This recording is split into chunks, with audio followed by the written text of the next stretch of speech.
இங்க இருக்கக்கூடிய இந்துக்கள் யாருமே மதம் பார்த்து ஓட்டு போடுறது இல்ல. அதனாலதான் இந்துக்கள் மெஜாரிட்டியா இருக்கக்கூடிய ஏரியால கூட கிறிஸ்தவ இஸ்லாமியர்கள் எம்எல்ஏக்களா எம்பிக்களா இருக்கிறாங்க. அதே நேரத்துல கிறிஸ்தவர்களோ இஸ்லாமியர்களோ மெஜாரிட்டியா இருக்கக்கூடிய தொகுதிகள்ல ஒரு ஹிந்துவால ஜெயிக்கிறது ரொம்ப அரிதா தான் இருக்குது. இத சொன்னா உங்களுக்கு கோபம் வரும், என்னடா மதவாதம் பேசுறானே, இல்ல மதவெறி புடிச்சு பேசுறானே அப்படின்னு கோபம் வரும். நான் சொல்றது எந்த அளவுக்கு உண்மைன்றதை நீங்க உணரணும்னா இந்த வீடியோவை பார்த்துட்டு வாங்க. கல்லறை தோட்டம் 5 ஏக்கர் கல்லறை தோட்டம் அமைக்க வேண்டும் என்று நான் இந்த அவையினுடைய கவனத்திற்கு முன்பே எடுத்து வந்திருக்கின்றேன். சில இடங்களிலே அதை தந்திருக்கிறார்கள், அதற்கான நன்றி தெரிவித்து பல மாவட்டங்களில் இன்னும் அமைக்கப்படவில்லை. எனவே அந்த மாவட்டங்களிலும் கல்லறை தோட்டம் வேண்டும். இன்னொன்று முக்கியமான ஒரு கோரிக்கை என்னன்னா, வீடுகள்ல ஜெபம் செய்வதை தடுப்பது. தமிழ் மொழிக்காக தொண்டாற்றிய, இந்தியாவிலேயே முதலாக தமிழ் மொழி அச்சில் ஏற காரணமாக இருந்த பாதிரியார் சீகன் பால்க் அவர்களுக்கு தரங்கம்பாடியில மணிமண்டபம் அமைக்க வேண்டும்.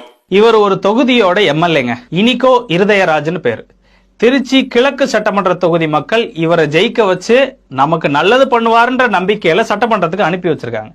ஆனா இவர் சட்டமன்றத்துக்கு போய் என்ன பேசியிருக்கிறாரு? அவருடைய தொகுதி மட்டும் இல்லாம மத்த மாவட்டங்களுக்கும் கிறிஸ்தவர்களுக்கு கல்லறை தோட்டம் வேணும் அப்படின்னு ஒரு கோரிக்கை வச்சிருக்காரு. ஏதோ ஒரு பாதிரியார் பேரை சொல்லி அவருக்கு மணிமண்டப கட்டணும்னு கோரிக்கை வச்சிருக்காரு. சில கிறிஸ்தவர்கள் அவங்களுடைய வீடுகளை சட்டவிரோதமா சர்ச்சா மாத்தி அதன் மூலமா மத பிரச்சாரம் பண்றதுக்கு பயன்படுத்துறாங்க. அப்படி பண்றவங்களுக்காக ரொம்பவே ஆதங்கப்பட்டு பேசியிருக்காரு. இதுதான் அவர் சட்டமன்றத்துல வச்ச கோரிக்கை. திருச்சி கிழக்கு சட்டமன்ற தொகுதியில அதிகமா இருக்கக்கூடிய இந்துக்கள் தான்.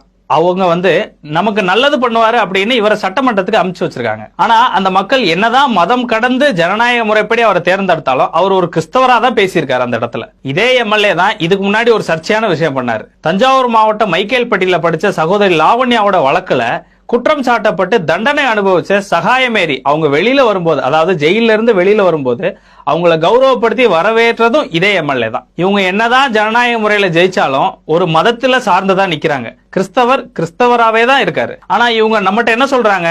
மதம் கடந்து ஓட்டு போடுங்க, மதம் கடந்து பாருங்க எங்களை அப்படின்னு. இன்னும் எத்தனை நாளைக்கு தான் அவங்க ஏமாத்தி நம்ம ஏமாற போறோம்?